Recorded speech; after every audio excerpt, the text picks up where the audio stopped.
Bem-vindos a mais um mergulho profundo nas nossas fontes. Hoje a nossa exploração não é só sobre o passado, mas, sabe, sobre a própria engenharia de como sociedades sobrevivem a um colapso total. Exatamente. Olá a todos. E que colapso, né? Sim. A nossa missão nesta análise de hoje é extrair lições bem valiosas sobre gestão de crises, justiça social e o que realmente significa reconstruir a identidade de uma comunidade sob pressão extrema. Para investigar isso, a gente vai dissecar um texto histórico super denso, que é o livro de Neemias, focando ali dos capítulos 4 ao 13. E é uma premissa histórica verdadeiramente fascinante. Para que o cenário fique bem claro para quem acompanha a gente precisa visualizar uma antiga cidade de pedra e pergaminhos em estado de calamidade. Caos absoluto, né? Caos absoluto. A narrativa acompanha os judeus tentando reerguer os muros de Jerusalém após o exílio na Babilônia. Não se trata de um projeto de obras públicas comum. O contexto é de ameaças de extermínio por povos vizinhos e uma escassez brutal. O tecido social estava, literalmente em ruínas. O que torna esse estudo de caso espetacular para quem se interessa por liderança hoje em dia. É um manual prático sobre manter o foco quando tudo ao redor desmorona. Certo, vamos desdobrar isso. A primeira grande barreira descrita no texto, no capítulo 4, é uma intimidação quase terrorista. Como a liderança lidou com figuras como Sanbalate, Tobias e Gesem, o árabe. Olha, o texto descreve uma pressão psicológica e física muito intensa. A tática inicial deles era a zombaria, mas rapidamente se escalou para a conspiração de um ataque surpresa coordenado. A tensão era tão palpável que a fonte relata os trabalhadores que moravam perto das fronteiras enviando alertas 18, 20 vezes sobre ataques iminentes. Nossa, o medo paralisava tudo. Sim, o medo da aniquilação paralisava a força de trabalho. O que cria uma imagem mental muito forte. E a resposta a esse pânico generalizado resulta numa das cenas mais surreais, tipo épicas da antiguidade. A fonte descreve que os construtores de Jerusalém passaram a trabalhar na obra com uma mão e com a outra... seguravam firmemente uma arma. Exato. Metade do grupo construía, enquanto a outra metade ficava de guarda, com lanças, escudos, arcos e couraças. A urgência era tanta que ninguém tirava a roupa nem para dormir. O que é fascinante aqui é a genialidade logística da coisa. Neemias não apenas motivou o povo com retórica, dizendo que o divino lutaria por eles. Ele montou um sistema prático. A logística militar unida à construção civil. Precisamente, o muro era extenso, os construtores ficavam espalhados. A solução foi ter um trombetista seguindo o líder. Onde o som da trombeta, a buzina, tocasse, todos deveriam largar as ferramentas e correr para lá para defender aquele ponto específico. É a tradução perfeita de agilidade sob fogo cruzado.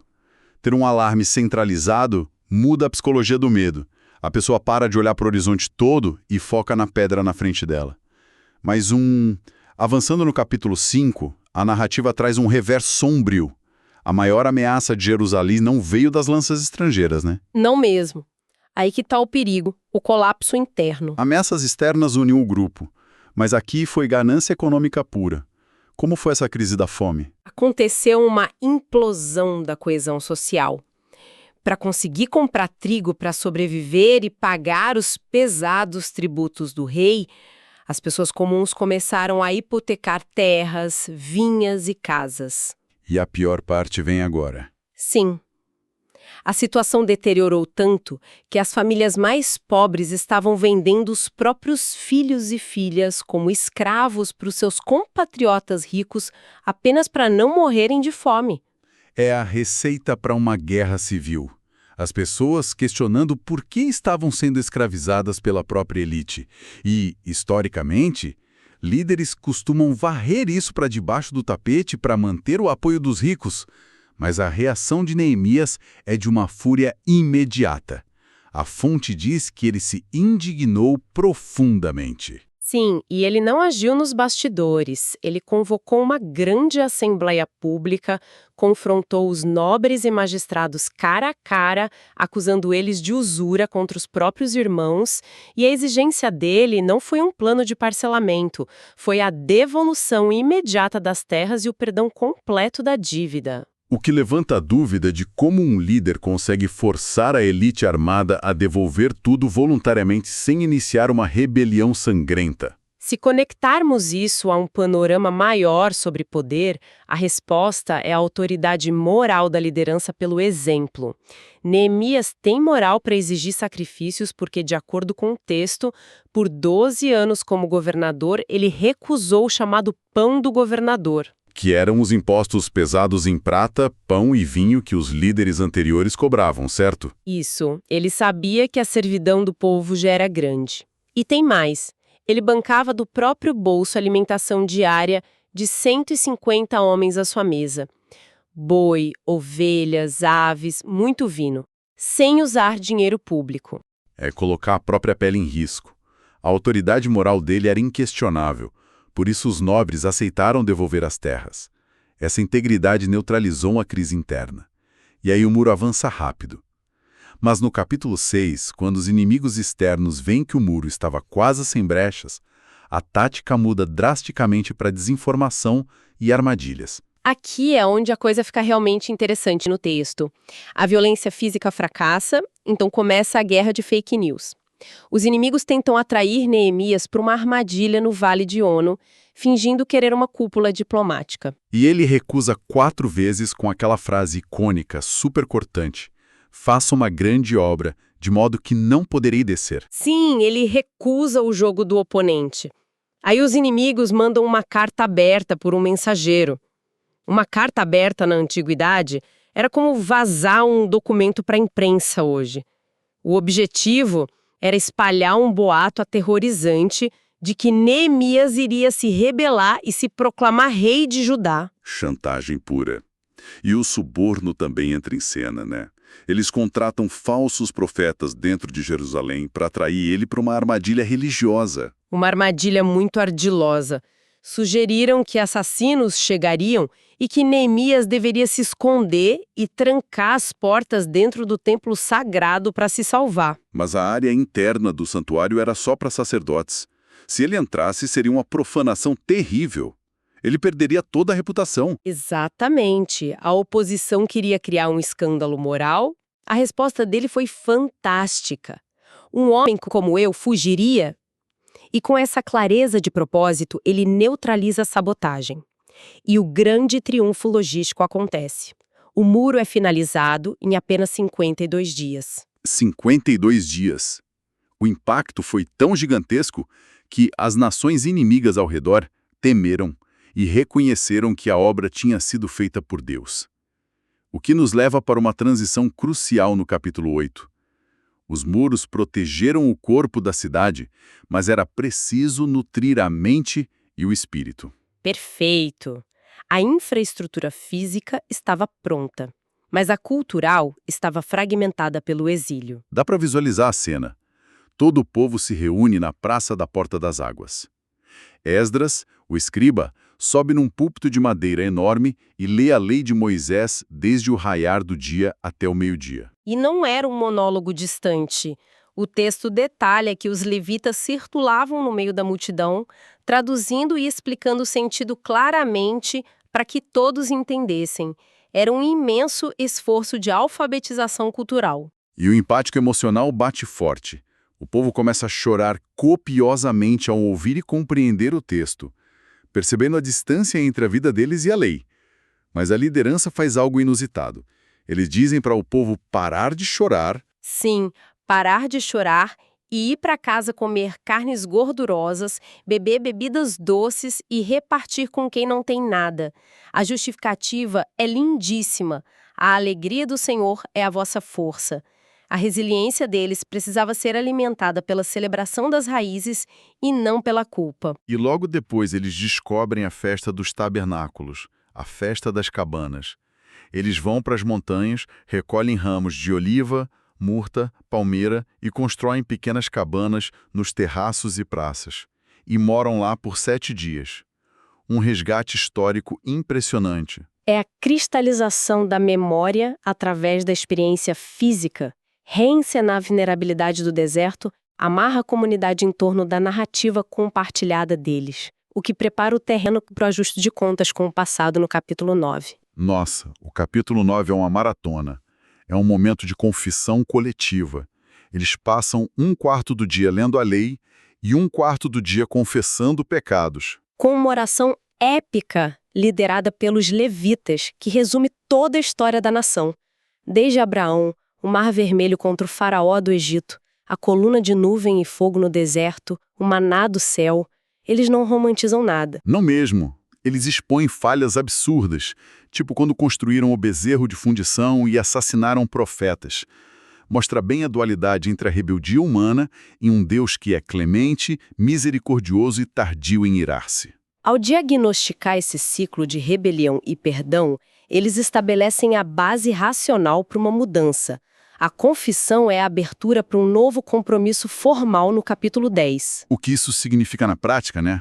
O povo assina um documento, um firme convênio, cheio de regras estritas. Eles prometem não se casar com estrangeiros, guardar religiosamente o sábado, sem comprar ou vender mercadorias, perdoar dívidas no 7º ano. Além de trazer voluntariamente 1/3 de ciclo, as primícias, os primeiros frutos e dízimos para sustentar os sacerdotes e levitas. O sistema estava todo no papel, mas aí, no capítulo 11, surge uma questão prática crítica. A cidade estava vazia. Sim, Jerusalém era larga e grande, mas havia pouca gente morando nela. A maioria preferia as cidades rurais ao redor. Uma cidade vazia é inviável militarmente. E a solução foi fazer um sorteio. 1 em cada 10 homens foi escolhido por sortes para se mudar para a capital, deixando os outros 9 nas aldeias. E quem se ofereceu voluntariamente foi super abençoado pelo povo. E com a cidade povoada, a gente chega no evento visualmente mais espetacular de todos no capítulo 12. A consagração das muralhas. Imagina a cena, a dedicação dos muros. Neemias divide os líderes e músicos em 2 gigantescos coros. Eles caminham em procissão em direções opostas por cima do próprio muro da cidade. Com a cidade de um lado e o precipício do outro. Sim, com trombetas, harpas e alaúdes. O som da alegria das mulheres, crianças e homens se ouviu até de longe. Parecia um final perfeito de conto de fadas. Parecia. Mas os registros históricos antigos raramente terminam de forma tão perfeita. Isso levanta uma questão super importante, que é o capítulo 13. O que acontece quando o líder vai embora? Neemias viaja de volta para a corte na Babilônia. E quando ele retorna anos depois, a visão é de degradação total. O caos tinha voltado. A velocidade com que a corrupção voltou é assustadora. O primeiro choque é que Eliasibe, o sacerdote, tinha deixado Tobias morar em uma câmara gigante dentro da casa de Deus.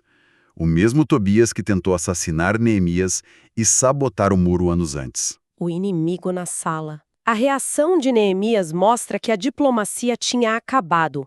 Ele fica furioso e joga todos os móveis do Tobias na rua. Mas a infiltração era só o começo. O sábado, o dia de descanso, tinha sido totalmente violado. Mercadores de Tiro estavam vendendo peixes e cargas no meio de Jerusalém no dia sagrado. Neemias precisa trancar as portas da cidade no fim de sexta-feira, colocar os próprios guardas e ainda ameaçar fisicamente os mercadores. Ele fala, hei de lançar mão de vós, caso eles continuassem acampando lá fora. E tem também a perda de identidade, a quebra do pacto sobre os casamentos. Judeus haviam casado com mulheres de Asdod, Amon e Moabe. Os filhos deles nem sequer sabiam falar a língua judaica. A identidade estava sumindo. E Neemias age energicamente de novo. Ele lembra do erro trágico do rei Salomão que cedeu à idolatria e expulsa da congregação quem profanava o sacerdócio. É um desfecho super tenso, mas muito real. Muito realista sobre a natureza humana. Para resumir os nossos aprendizados centrais de hoje para quem nos ouve, a história nos mostra que reconstruir é um processo doloroso que exige estar armado contra ameaças externas, mas, acima de tudo, exige integridade moral contra a exploração interna e falsas narrativas. Neemias é o arquétipo da liderança incansável, que se sacrifica pessoalmente e enfrenta governadores vizinhos e sacerdotes corruptos com a mesma firmeza. Com certeza, isso oferece uma reflexão final muito importante, uma provocação baseada totalmente nesses eventos finais do texto. Para quem nos acompanha, pensem no seguinte: o texto nos mostra que assim que o líder precisou se afastar por alguns anos, o povo rapidamente abriu as portas para os antigos inimigos morarem no templo. Ignoraram as próprias regras que tinham assinado com lágrimas. Exato. Ignoraram o dia de descanso para fazer comércio e esqueceram os seus juramentos mais solenes. A grande questão que fica para nossa reflexão é: será que as muralhas dos nossos hábitos, dos nossos valores corporativos e compromissos conseguem de fato se sustentar sozinhas? É uma pergunta pesada. Bastante. Ou será que a nossa disciplina depende eternamente da vigilância constante de um Neemias interno ou externo para não desmoronar na primeira oportunidade conveniente? Fica esse questionamento perturbador. Uma investigação fascinante sobre os alicerces invisíveis de qualquer comunidade. Até o próximo mergulho profundo.